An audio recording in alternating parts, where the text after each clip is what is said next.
Colorado and Anthem Branding, longtime supporters of EFA and great friends of ours. So here we have Ted and Aaron.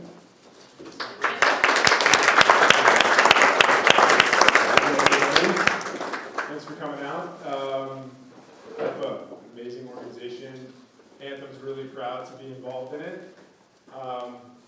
We've had a lot of friends and family get involved over the years, and we're all lucky to do business and work here in Boulder. And Boulder's been an amazing community to support all that we do in this room, and we need to sort of remind ourselves that there are those who aren't as fortunate, and it takes sort of a community effort to make a wonderful place to live and do business. So we've been really proud to support EFA over 15 plus years. I think Dan Day got me involved personally a million years ago, and the mission of EFA has been something that's resonated with me personally and our business, and gotten a bunch of our colleagues involved and friends and family, and there's been amazing opportunities for my kids to get involved and try to help out when possible. Other companies that help out have been very generous. We've helped in not only helping with some of the marketing, communications, website, promotional items, anything we can help with EFA getting involved.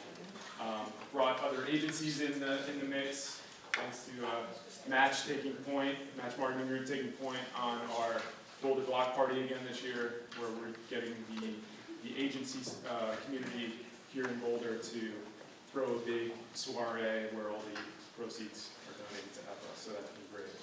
We're proud to be involved. I think it's important, a lot of companies that are here that want to get back to the community. EFA is an amazing organization with what they do for this community, and being one of the oldest nonprofits in town, top class leadership. Highly recommend taking a look at getting your company involved. So thanks for being here. I'll turn it over to Aaron.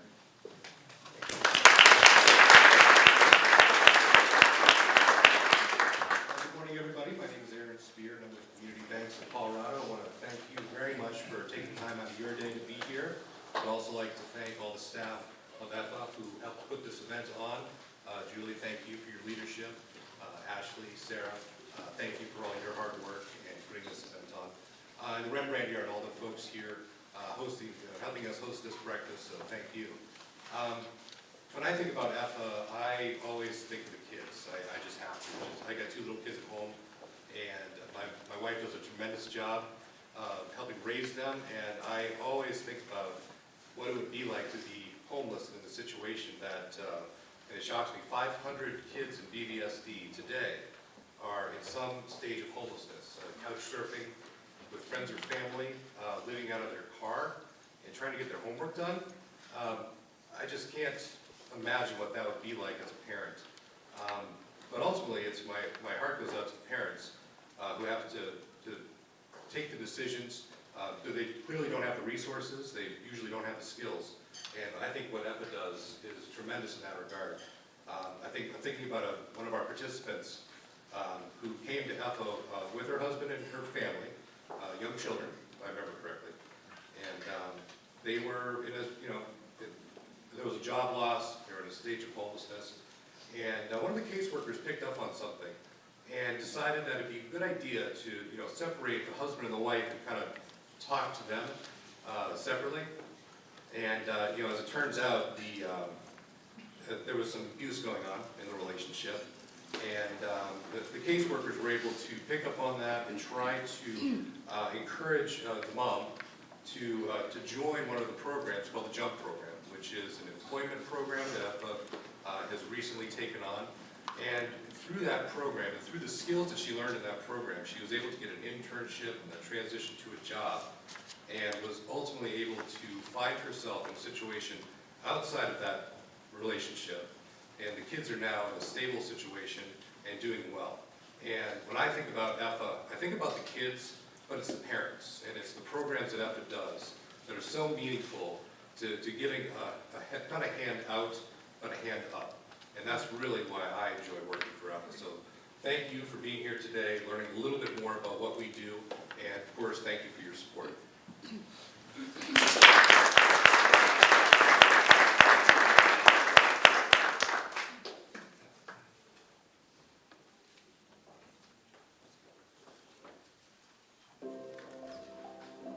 Hi, I'm Julie Van Donlen, the Executive Director at EFA. Welcome. EFA is well known for being the community's safety net for the last 100 years. Life can happen to anyone, and EFA just has an open door, a warm reception, a dedication to helping people figure out how to get on with their lives. Life is precarious, and sometimes these shocks can really unravel a family, or a person. You can go from kind of bad to worse. What we're looking for here is to see not only that kind of stability of the basic needs, but also instilling a bit of hope, a bit of strategy, a bit of investment in the future and belief that you've got a plan, you've got a roadmap, you're on your way. We're talking about working families with kids that don't make enough to have a stable housing situation or have gone through some kind of shock. It can be anything. It can be a broken arm. So EFA has been really helpful in helping supply food for my daughter and I, and then also to help pay rent.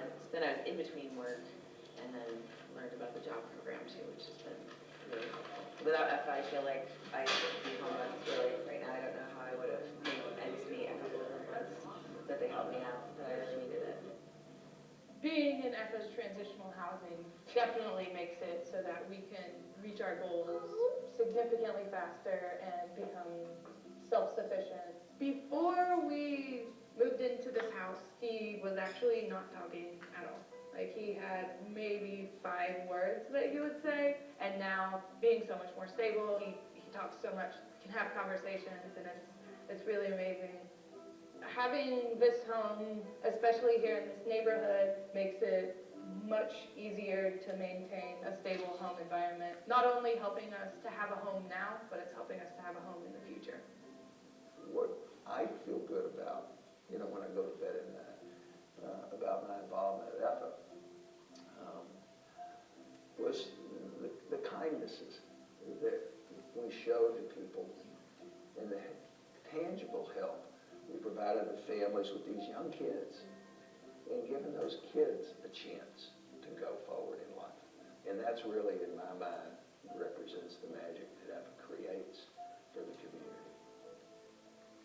I'm hard of hearing, and with my case manager, I had a lot of motivation on my part. I have hearing aids, and I also got my glasses through the program.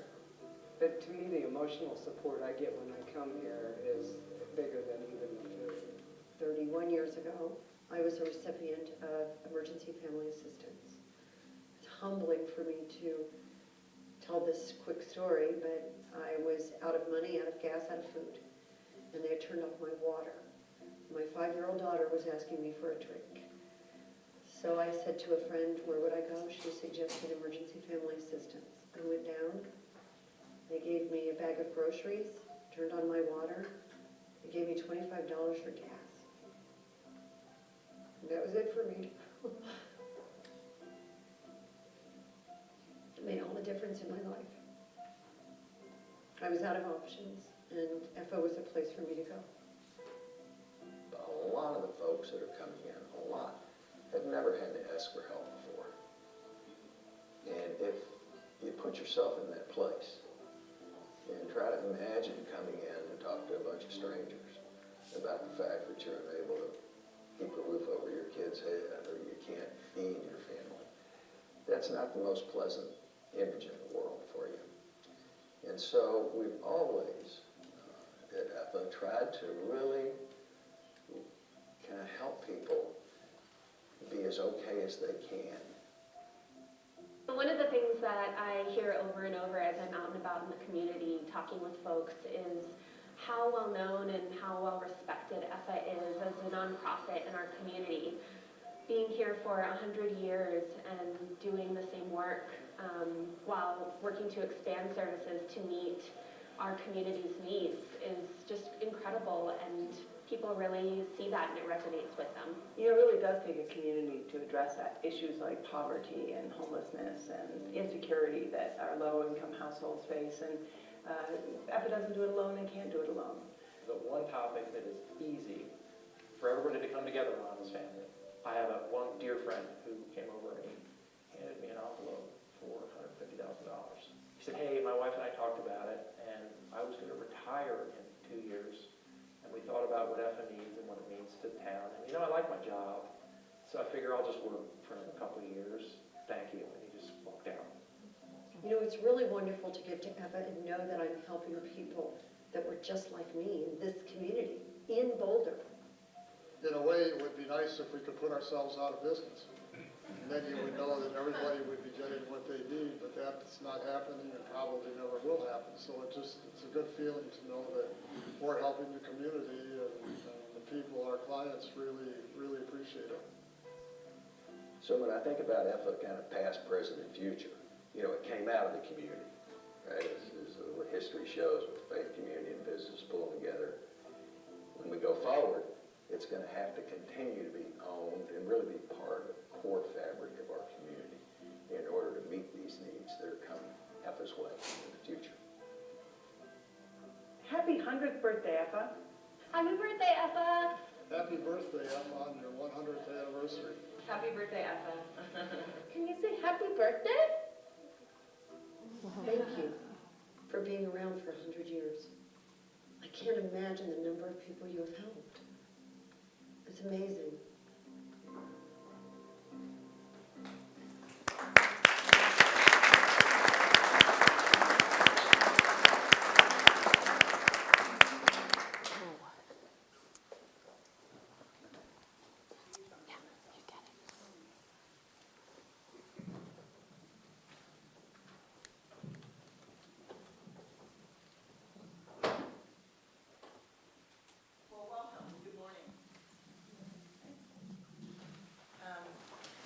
Thank you all for taking time to come today to our Corporate Partners Breakfast. I'm Julie Van Dalen, so I'm in the film. I want to particularly thank Community Banks of Colorado and Anthem Branding, Matt and Aaron, for their engagement. They sponsored this morning's breakfast, but beyond that, their companies have engaged in EFA in multiple ways, but also as individuals. They've served on our board, our commissions, they're connectors in the community, and just a great example of how to bring all aspects of your life to bear on a cause and a reason you believe in. So thank you very much. We're told to live in the now, but we tend to focus on the future. But I want to talk about the past, because it is 100 years and that's pretty special. As the video said, EFA's been around for 100 years. We don't have the birthday, but we have the birth year. And so I want to talk about 1918. And go back in time as if we were all living in Boulder then.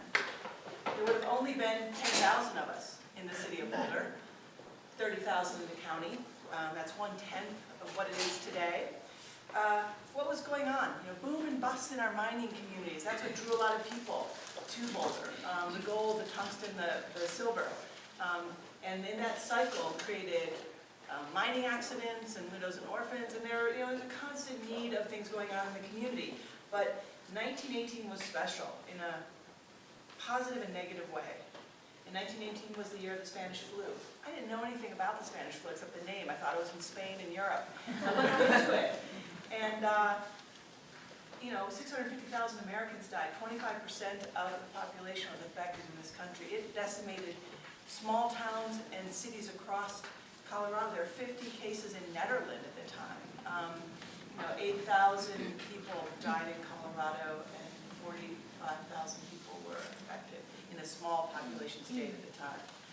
But what happened was they closed the schools, they closed the churches, they prohibited public gatherings, and that had a huge shock in the business community, as you can imagine, it's business folks. So a lot was going on in this time. This is late 1918.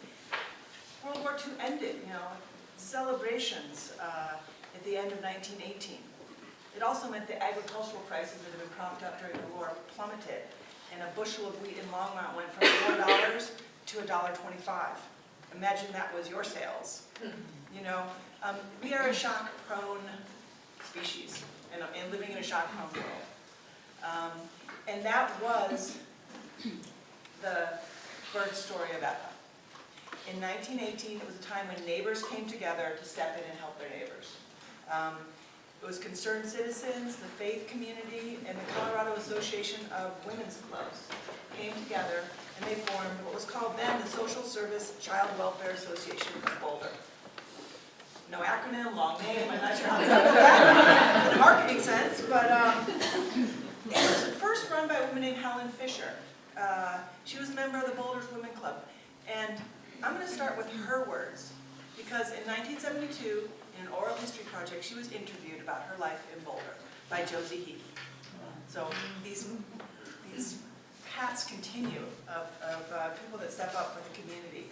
She was 88, and she summed up what was important for her in her philosophy of life, having seen Boulder go through all these changes. And she said, in fact, my idea of a real human being is one who has a happy time and enjoys life as he goes along, but also knows it's a two-way street, and that the other fellow is a part of the world just as well, and that we are nobody if we do just for ourselves, but rather must do for others also. I think that still is relevant today. It's a wonderful sentiment, and that is the birth story of EFA. Things didn't get easier after 1918, come the Great Depression, 10, 15 years later, and a quarter of Boulder County residents needed food assistance. Imagine that today. I mean, we still have high levels of child poverty, and poverty, I mean, it's probably 10 to 15%, but 25%, and it was people knocking on back doors asking if anyone could share some food or have a day job.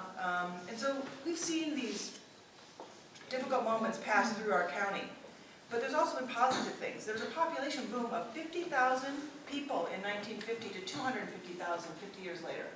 All of that caused new challenges. In 1974, the Child Social Welfare Association became EFA, and EFA got into housing, because housing was a critical need. The homelessness of families became an emerging issue. In 1979, EFA took on the first housing project of 6 units in Echo House on Marine Street. This year we're opening, next month, I'm going to be an optimist. If anyone knows about our housing project out there, next month we're going to open 5 new apartments in North Boulder to bring to 58 the number of apartments that EFA has grown to for homeless families. And so throughout that, EFA has continued this tradition of neighbors helping neighbors. What's next? What does the next 100 years look like? Well, last year we became the official Family Resource Center for the City of Boulder. We have continued to really deepen our services. The safety net must remain in place, but it should be a springboard to not only survive, but to thrive. And that is our next challenge. We have a number of new programs. I hope that when you get these wonderful communications that the development team and communications team put together in newsletters that you can follow what we're doing. But I just want to give a story of one of those programs that we started 12 months ago, or a little over a year ago. It's called Keep Families Housed. We have a housing crisis. Rents are driving people to homelessness. It is driven by the housing market. We're seeing more and more people being evicted kind of overnight. And so we started this program in partnership with the City of Boulder. It's called Keep Families Housed. And this exemplifies, and this participant story exemplifies what we're trying to do now. EFA has always provided, provides one-time $500 a year financial assistance if you can't make your rent. That's enough to stabilize in hopefully most cases, but not enough to really address housing instability. And we know that these are families that are highly vulnerable.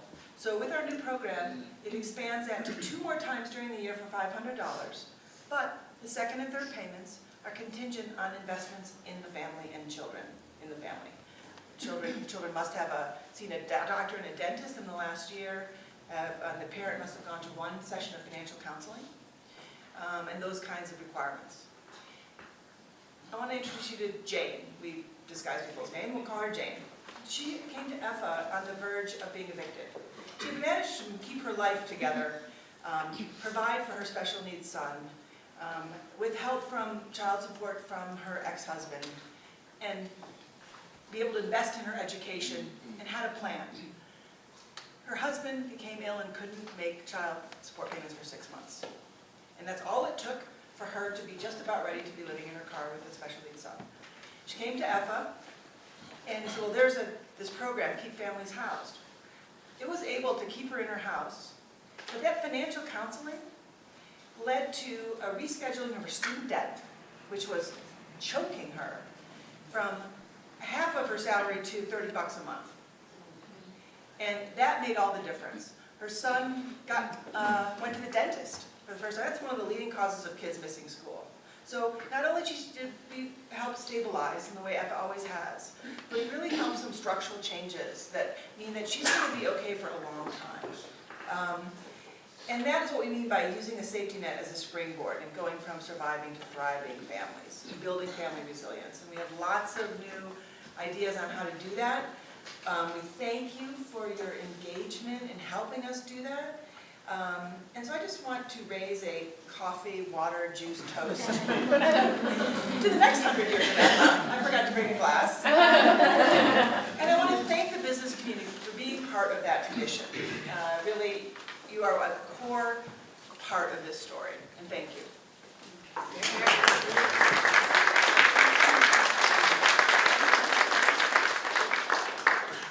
Great program this morning, and I want to introduce our first speaker, Jessica Hartog, is a leadership strategist, and she's had more than 20 years of success strengthening purpose-driven leaders in government, nonprofit, profit, and commercial sectors.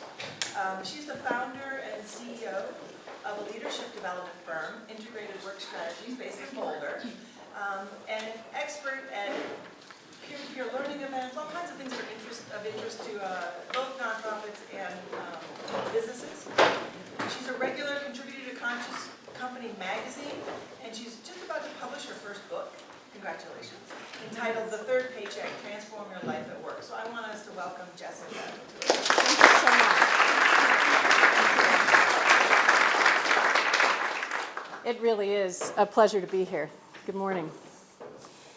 Leveraging business as a force for good wasn't common 20 years ago or so when I first started my company. It felt a little odd, out of step. People were telling me I was doing it wrong. And I questioned myself about some of the choices that we made that were in contrast to the prevailing wisdom about business being only for maximizing profit, minimizing liability, getting as much as you can from every employee. There was more. It needed to be faster and grow at any cost. And that didn't feel right to me. Supporting and training employees was primarily so that we could make more money off of their labor. It wasn't about making their lives better. So my firm, Integrated Work, has been a 20-year-long case study on the question of, can you build a company that believes in making the world a better place through the work that we do? Well, fortunately, I'm not alone in this experiment. You all have been doing similar experiments, I think, from where you work. There's a paradigm shift that we're in the midst of around how industry can use its transformative power inside of their organizations. What's possible inside of our workplaces is changing. And so the full circle approach that we're talking about today that EFA illustrates is around how we as leaders in our organization connect with, build our communities in ways that also support us. And we then, in turn, can support our communities even further. We're all leading. It's not a title. It's a responsibility around how we make our world better. So speaking to you in this room on this occasion of the 100th anniversary is a great time to appreciate how businesses are already really contributing in our community. And there have been a number of shout outs, a couple more, like Room 214, who participates on the board and sponsors the Celebration Gala, does group volunteer work, and that volunteer work gives back to your employees. I'm sure you feel that and see that in their engagement.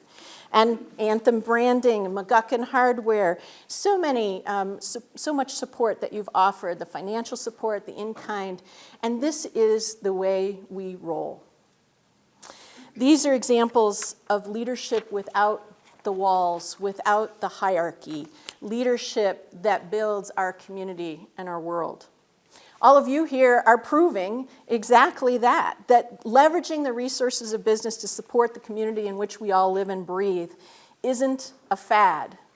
It isn't something that we're just doing momentarily. This is a fundamental shift in the way we think about our role as leaders in business. Thank you for doing what you do.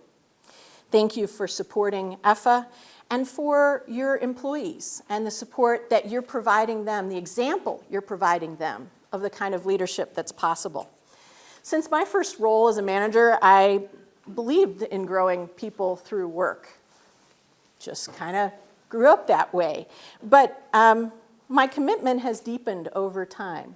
And one of the reasons for that is that today, more than ever, we can see that our society needs high-quality, ethical leaders doing the work of bringing us forward. The complexities of the policies, technology, societal issues, these items are calling for us to show new levels of leadership. And all reports are that we as humans are not quite keeping up with the demands for our leadership. We need more leaders at every level who know how to bring forth a future that includes us all. It starts with this work of inquiry around how can we contribute? What is ours to do? And those of us who are willing to invest and engage in the challenges of our communities, our environments, we often find that it begins within ourselves.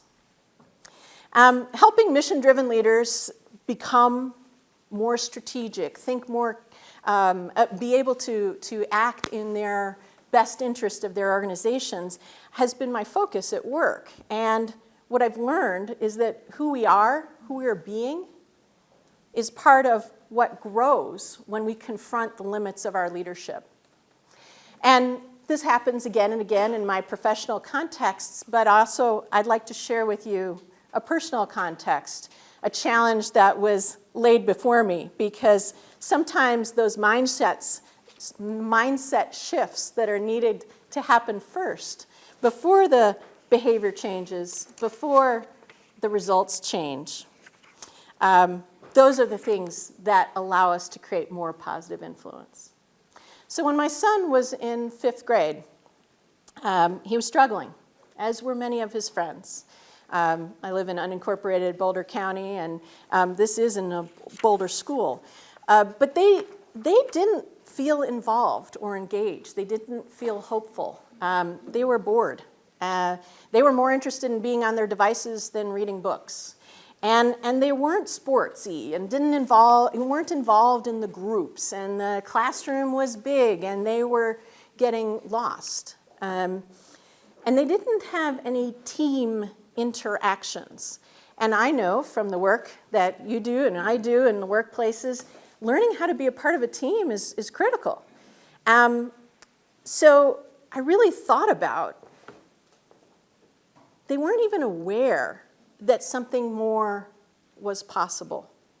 And it was starting to really affect. They were not being successful at home or at school in their relationships, and they were struggling to engage.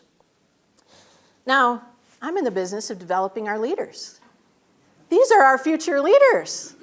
And here, mission-driven leaders in the making, they're stalled. How could I respond to that? How could I not respond to that? So these skills that we build in our professional environments and in those contexts, what are they for? if not for putting back into our community and taking care of the people that are in our community. So with a big gulp of fear, I must say, and it's kind of intimidating 11-year-old boys and girls, I started a study group. And it met at 4 to 6 on Wednesday afternoons for 3 years. These 7 kids, I watched them. We did homework together. We did team building. They had snacks. The kids didn't believe me that workplaces worked in teams. And so we visited Google, and they were very intimidated when they first walked in. I asked them, what business would you want to go to? They said, we want to go to Google. So they saw Google, and they saw the Nerf guns and the monitors, and those were a big motivator. And then they decided, maybe this whole thing about team and school, maybe it matters. They could start to see themselves. How is this going to work for me, and what matters? There were lots more snacks. Snacks are the key to this particular group. They actually entered and won a contest for problem solving where they had to work together as a team. And it really created a lot of pride for them. Now they're in high school and looking much older and a little less cute. But still, it's changed my life, and it changed theirs. And a funny benefit, of course, when I'm in groups where we're doing peer-to-peer learning now, I enjoy it because people stay in their seats. Amazing. And they don't need to get up and run around side every half an hour just to burn off the steam. So work itself got a lot easier. But the collective learning, that concept of collective learning, is clearly where we're headed in the future. I'm convinced that learning from one another is the way that we grow ourselves collectively. In fact, in this precious time that we have this morning, in just a few minutes after we hear from Lynn, we'll take some time at our tables where you can talk about some of the challenges and successes you've had in building social responsibility programs at your workplace. What I believe in that full cycle, a full circle, it's so wonderfully round in the 100 years now that EFA has been sharing the example of the client stories that have come full circle for those clients. It's an honor to be here celebrating with you, and an extra honor. I can't tell you how pleased I am to share this morning with Lynn Twist, who's a perfect example of the power of that kind of integration of our leadership and our life. Her sense of community extends across the globe. And her commitment to living a life of service has truly fused her work and life into an integrated blend that is an inspiration for any of us who are hoping to make a positive difference in the world, even, and maybe perhaps especially, when it seems unlikely or impossible. Lynn is an author, an innovator, an environmentalist, and a pro-activist. I love that term. She's featured in Boulder Conscious Company's World-Changing Women, and is head of the Pachamama Alliance and the Soul of Money Institute. Please join me in welcoming Lynn Twist.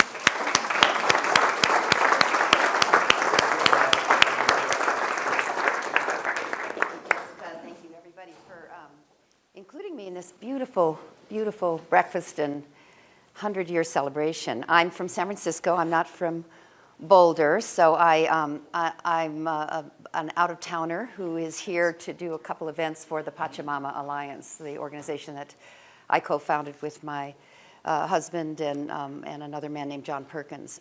And I'm from San Francisco, and I want to say that again because we have this huge, almost unconfrontable homeless problem in our city. It's if you go to San Francisco, you have to step over people, and it's so out of control. It's so upsetting. Our rents and our housing market is so expensive that most people can't even fathom living there. But many, many, many thousands of people are stuck in San Francisco and can't find a way out of a situation of homelessness. And so to come here and hear how beautifully EFA is addressing the needs of people who are down and out. It's super inspiring for me. I don't know if we have anything close to what you're doing here. I know there's lots of agencies working in San Francisco, but the way you spoke about it and the 100 years of, I'm looking at Julie here, the 100 years of results and the, I don't know, hundreds of thousands of people who've been helped, it's just staggering to me. So I want to thank you so much for including me, and I'm super inspired. I was sort of in tears over there listening to those stories in the video. I also want to acknowledge you as business leaders of Boulder. Everybody loves Boulder who comes here, I think. I can't imagine not loving Boulder. I mean, you just kind of you come down the freeway and you get close to Boulder and it's fresh and clean and clear and awake and people are cool and with it and they're outside and they're hiking and biking. I mean, it's just incredible. And if I lived anywhere else but San Francisco, it would be here. So I can feel and I can also feel the community responsibility. When you go to when you travel a lot as I do, when you come into and I'm sure you all do, you come into a community or a town, you can feel the vibe, the energy.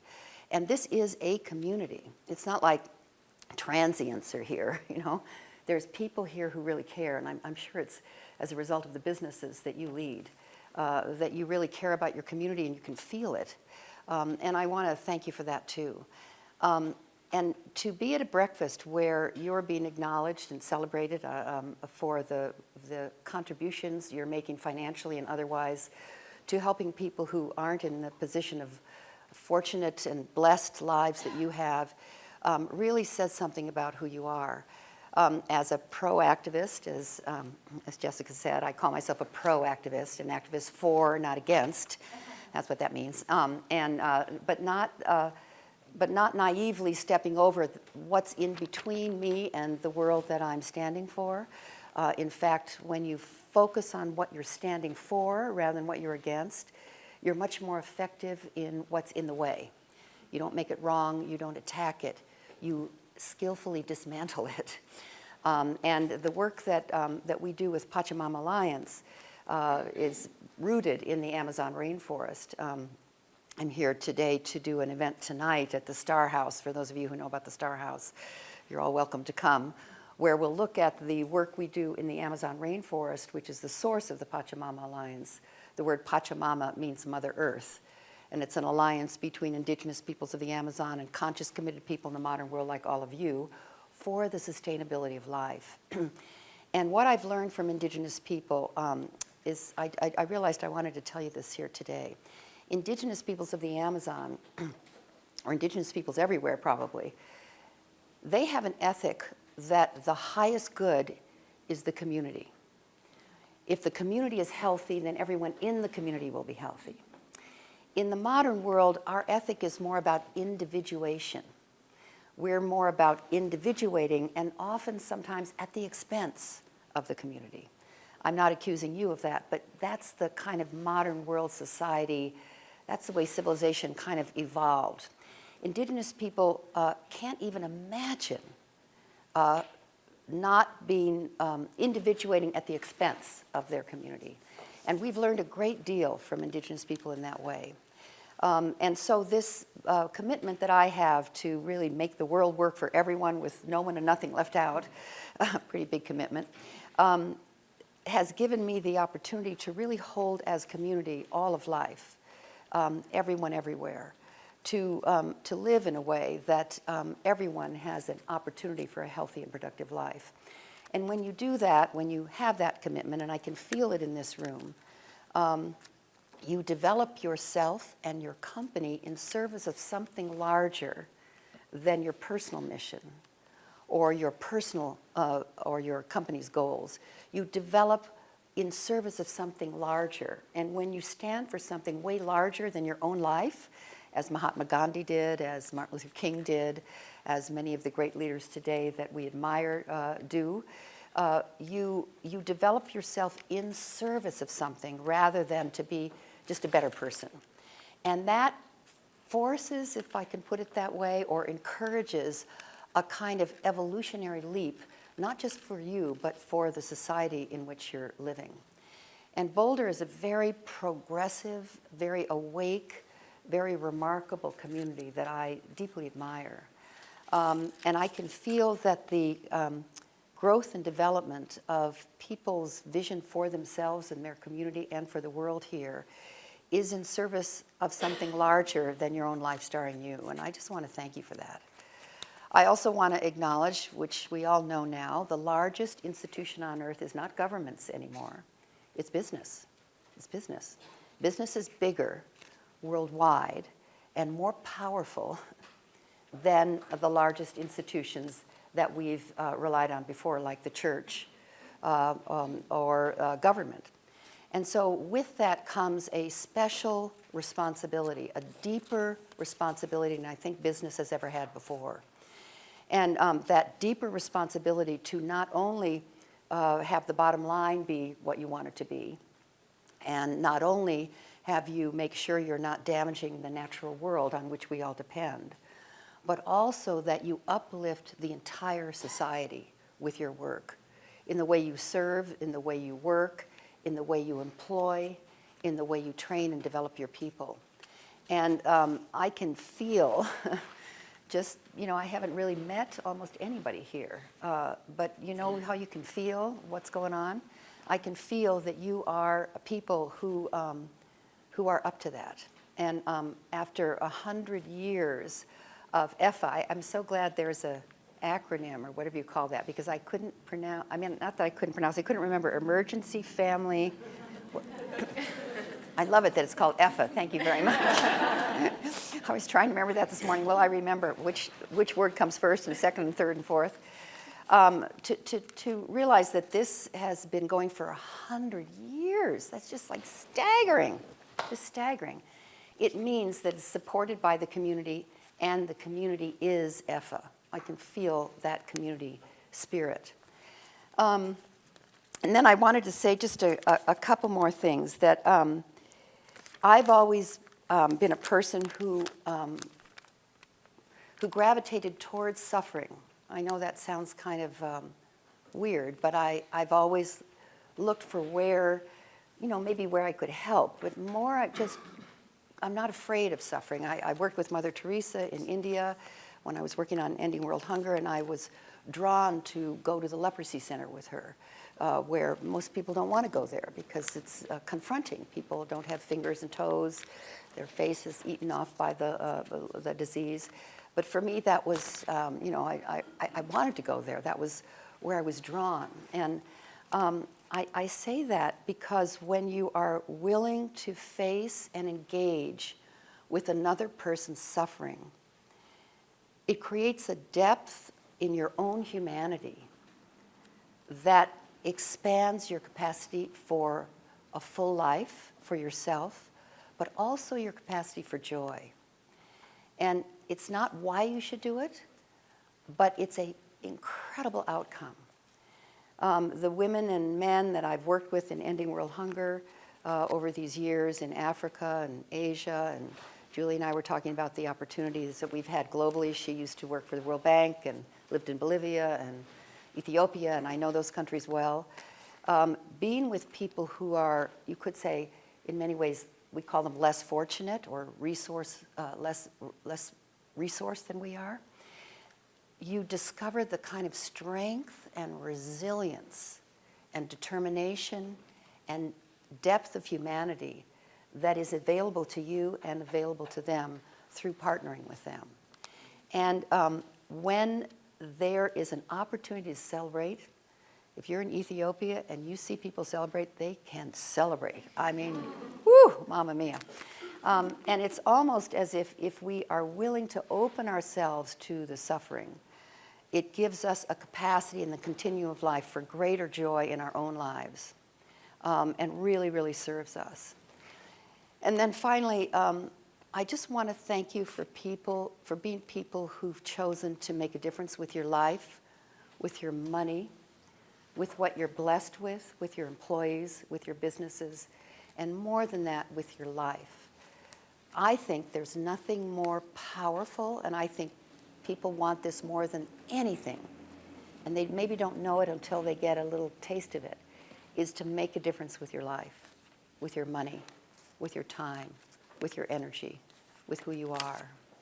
So I want to thank you for being those kind of people, for expressing that kind of leadership for your company and for your employees, and for deploying yourself. I learned that word yesterday.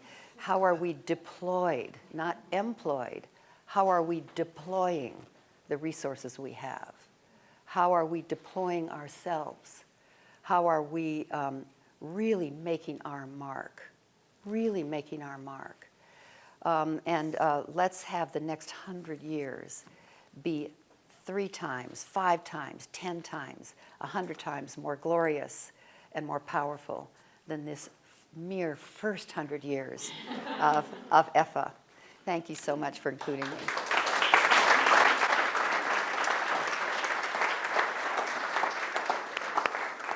Thank you so much, Lynn. And for those of you who are in the wings, come and sit at a table, because we're going to spend a little bit of time talking at the tables, next 8-10 minutes, to ask of one another, where is this full circle effect happening in your world? What are some of the things that you noticed when Lynn was speaking about our role and our responsibility and our joy in creating that leadership cycle? Now, you can also ask very practical questions. Some of you are involved in setting up corporate social responsibility programs, and you might like to ask the brain trust here, what's been working for you, or share an example of what has been working in your organization. So we were just going to invite those of you who are in the back, come on, sit down, join us, and let's just take 8 minutes now and talk amongst yourselves. We'll ring a little bell when it's time to come back, but that way you at least can get to know each other. So say hello, introduce yourselves, and have some conversation on this.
Folks, let's come back into the big room for a moment. Let me invite you to, I'd love to hear an insight or two, something that's been coming up at your table that you think would be interesting for others to hear about. It's fun to get a chance to engage. So I'm not sure if that was a hand raise or just a point, but so what insight or new bit of information or strategy or idea came up from your conversation? Just a couple folks want to share something that came up for you? Yeah? No? Yeah. Oh, go ahead, Jason. So Lynn is volunteering me. There you go. She knows the way. She comes here from San Francisco and starts delegating. We run open book management in my company, and that's financial transparency. We have these big ugly scoreboards that we come together and look at once every 2 weeks. Well, on the scoreboard, other than just revenues and billings, et cetera, we do have a line called Giving Back. And so that is a way for us to be very intentional about bringing this up as something that we actually care about, and then have some quantity around it in terms of hours that we're dedicating.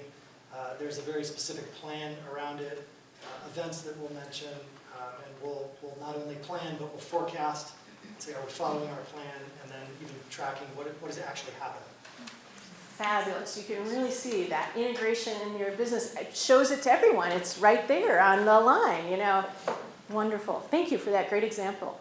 Anyone else? Insight, an idea that came up? Yes. Oh, wait. I've got one. Oh, okay. I want to introduce Jamie Emerson of Emerson Stone, and once we got past the fact it's not a stone company. It's a design and graphics firm, and it's a new firm, so they've been there for 3 years, and we talked about how they, you know, your desire to engage in the community, and he mentioned that it's every Friday or once a month? Last Friday. Last Friday. They do pro bono services for people that can't afford that kind of thing. So what I said is, like, at EFA, we always find the fit. You know, we'll just have the conversation, whether it's your time, really your business skills is incredibly important. You know, Jerry Comer has done trainings for EFA staff, because that's your gift to help grow management skills. And so Jamie and I will follow up to figure out how to identify a couple people going through the internship program, for example, that are looking to start their own business. You may have a need for a kind of free consultation and things, and we'll head them to Emerson Stone. So, fabulous. Excellent. So nice to have you here. Yes. I was just going to say that Brent brought up something that I'm always struggling with as the marketing manager for McGuckins is, it's like, how do you put it out there what you're doing without feeling like it's a brag session, right?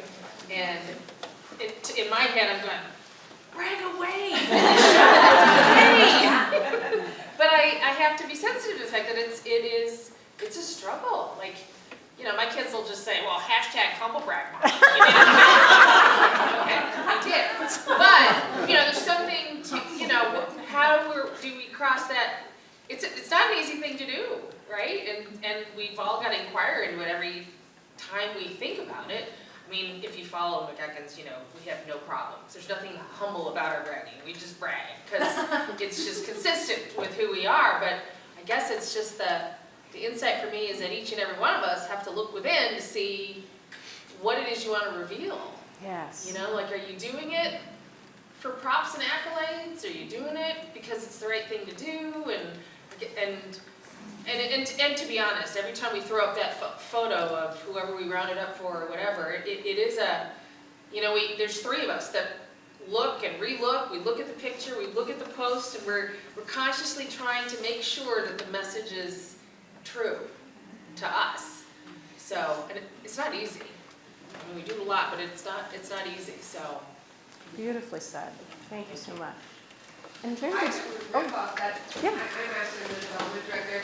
Louise has been tremendous, and it's such an interesting thing because that line of, you know, sharing what you're doing, but, you know, not wanting to feel that it's being perceived as by the wrong motivation. And, you know, someone on the other side, I'm always like, why aren't people sharing what they're doing? Like, we're so excited that they're doing it with us. And for us, for EFA, it's another way to be seen and be elevated before your audiences. So I say, brag on. You guys make this work possible. So. Or we'll beg for you.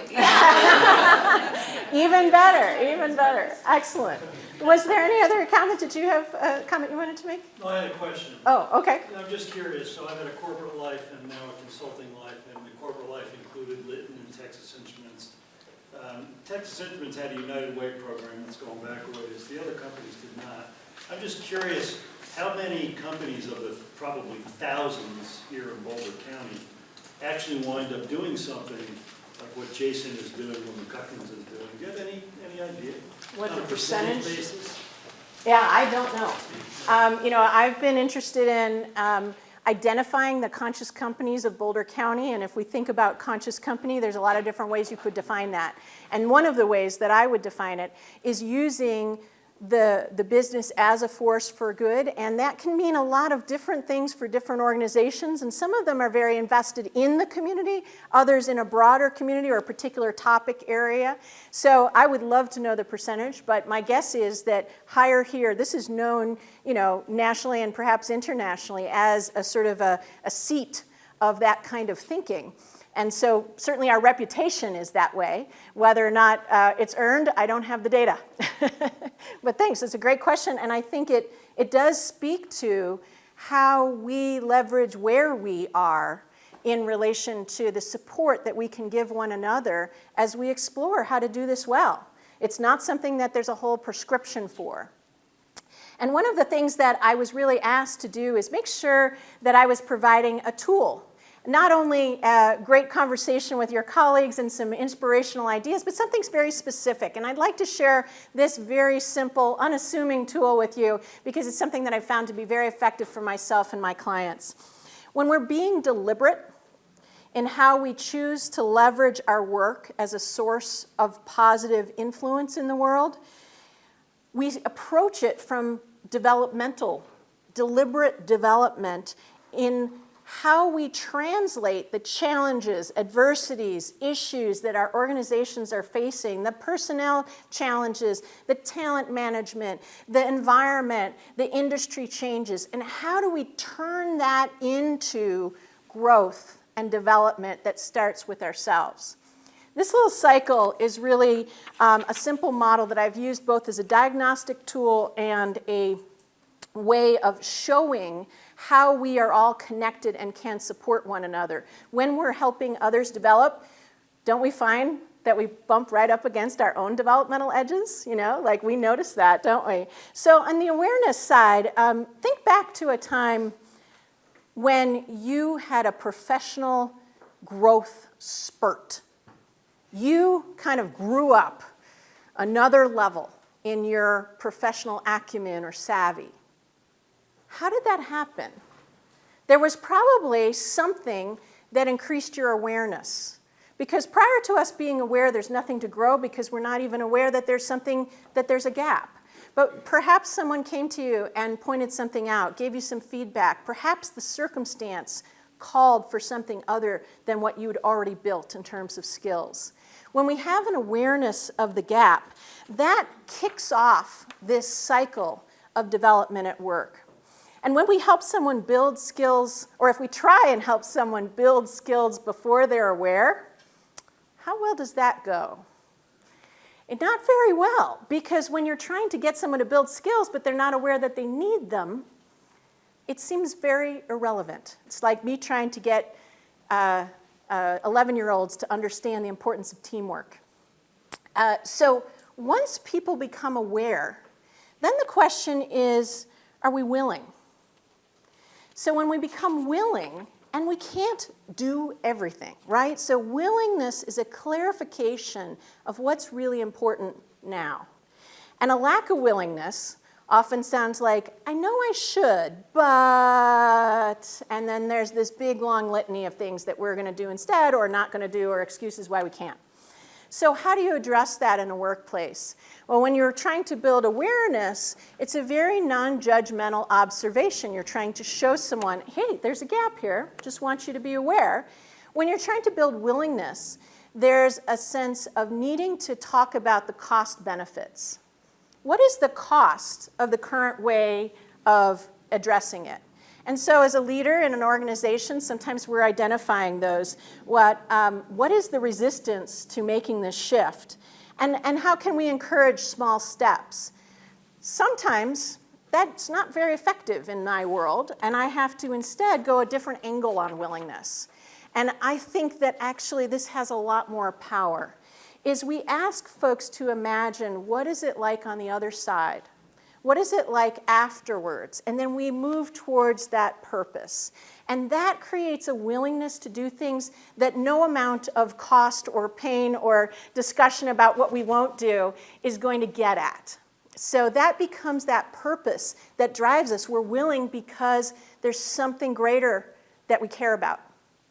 So then we get into the skill. Well, what happens in the skill department? That's where the action is. That's where we do. That's where we read and we try and we fail and we try again and we refine a little bit more. And for those of you who study deliberate practice as a methodology of how we're working right on that edge where we're failing constantly, but that's where the greatest growth and learning is. So there is an art to the development of the skill. And what happens when we develop skill? We learn where we next need to grow, which brings us right back up to awareness. As a leader in business, helping others grow and proceed through this cycle of learning, we, in fact, grow ourselves. And we can go through that same capability of growing ourselves in a deliberate way, which is so important because in our society, people who are working for organizations that understand this, this is the final dimension I'd like to share about the full circle, is this creates business benefits. This creates opportunities in your organization for retention, engagement, employee loyalty, and pride in your firm. 35% of students would take a pay cut to work for an employer who's committed to social responsibility.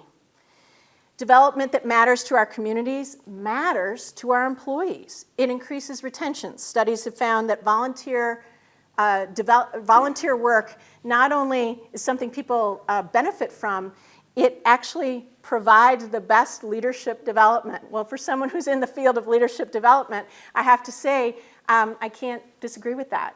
When we're doing, we're growing. 53% of working professionals state that their ability to make an impact is essential to their on-the-job happiness. So the change that we talked about in the beginning, using business as a force for good, is underway. You are it, and the full circle that we're engaging in, the full circle of 100 years and 100 more, is well underway. It's engaging, it's empowering, and it's been a privilege to be able to celebrate it today with you. Thank you.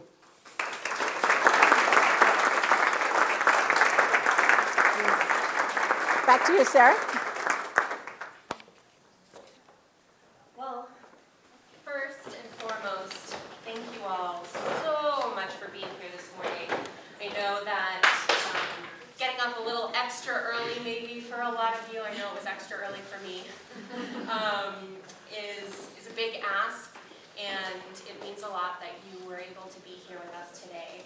So many of you in this room I have worked with personally, professionally, and it's really inspirational how much you give to EFA in terms of your time, your energy, financial support, in-kind services, employee volunteer time. It really all makes a difference, and we couldn't be here without you. So thank you, and I would like to have everyone just give each other a round of applause.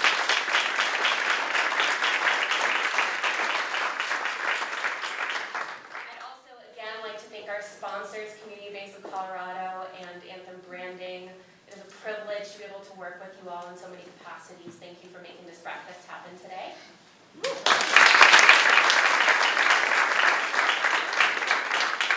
Thank you to our keynote speakers. What an incredible treat. I hope that you all enjoyed that half as much as I did. I was sitting there just like, oh my God, this is amazing. Thank you for being here, Lynn. Jessica, thank you so much for your expertise and sharing that not only with EFA, but with our business community as well. I would like to share a little bit of exciting information. As you all have heard, it's our 100-year anniversary. And what better time to plug in with an old and appreciated and respected nonprofit than this? Hey, Sarah. Whoa! Hey! Thanks, Ashley. Good throw. So this year, one of the things that Lynn brought up that I want to kind of bring back around for engagement, we do live in an individualistic society, and I think that we all kind of know that in terms of the way that we operate. So I'm going to challenge everyone in this room to kind of come together to build community and engage your entire business, all employees, with our employee giving campaign this year. It's brand new. It's called Kick It Home for Families. And it's a month-long campaign. It's going to be a peer-to-peer corporate fundraising challenge. So each company that participates this year, it's going to be a month of fundraising. All employees are asked to engage, not only in giving what they can, but also tapping their social networks. So it becomes a community-wide engagement opportunities, not only for companies, but for all of your employees. This is going to culminate in a kickball event. We're going to have a kickball tournament taking place beginning of June, June 5th. And all participating companies that hit a certain fundraising milestone are going to get to play. It's going to be a fun team building and competition event. We have a lot more information in the back and some sign-up sheets. If you want more information, please go by those tables and put your name down, your company name. If you want to sign up, go ahead and do that. We are actively taking companies to participate this year. It's the first year that we're doing it, so super excited to kind of kick that off. Pun intended. And then second, we also have these amazing mats. I don't know if you've seen them, but this is another community-wide engagement opportunities. So we're kind of starting with the one and ending with the many. And again, it's that community building opportunity for everyone here. So we're passing these out. We have 100 of these mats that we've made for the EFA Neighbor Challenge. This is starting right now. I have one at my house. And we're asking businesses and individuals to take a mat, put it out in front of your either place of business or your home, have it there for a week or two, and during that time, we're asking you to do a neighborly good deed. So whether it's shoveling snow, which hopefully we won't have to do anymore, or baking some goodies for a new neighbor to welcome them, or babysitting a friend's kids for an hour while they go run errands. Something that you think is a good neighborly deed that you can do. And participate in that deed, take a picture, post it on social media, it can be a video, whatever you want to do. Tag EFA and hashtag EFA Neighbor Challenge, and then we're going to ask you to pass it. So not only are you doing this, but we're passing it on so that the community is really active and it becomes this huge viral opportunity for everyone to participate and do awesome deeds for each other, be good to each other, and really practice that as a community. We are all neighbors here, and that's how EFA was founded, Neighbors Helping Neighbors. So these mats are available. We have about 30 of them here. We'll have some up front at this table, and we have some at the tables in the back as well. And this table, the check-in table. And then the last thing that I will say is we also have some amazing EFA 100-year t-shirts. And Shanna can model hers.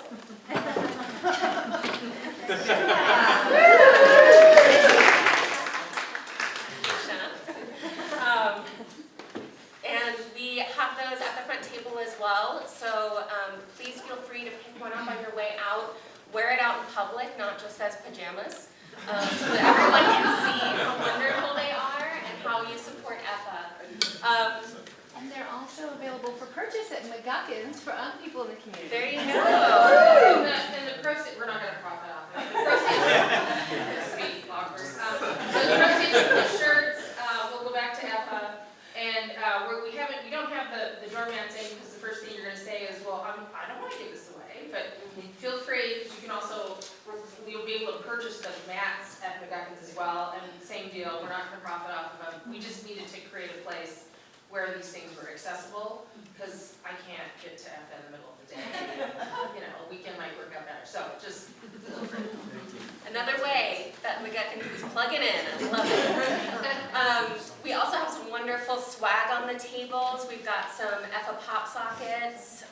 Feel free to take those. We have these baskets. If you're interested in further ways to engage, you've now gotten all these tools and these models and things to think about. Take your business card, put it in that basket, and we will follow up with you. And really, I encourage everyone to stick around for at least 5 to 10 minutes.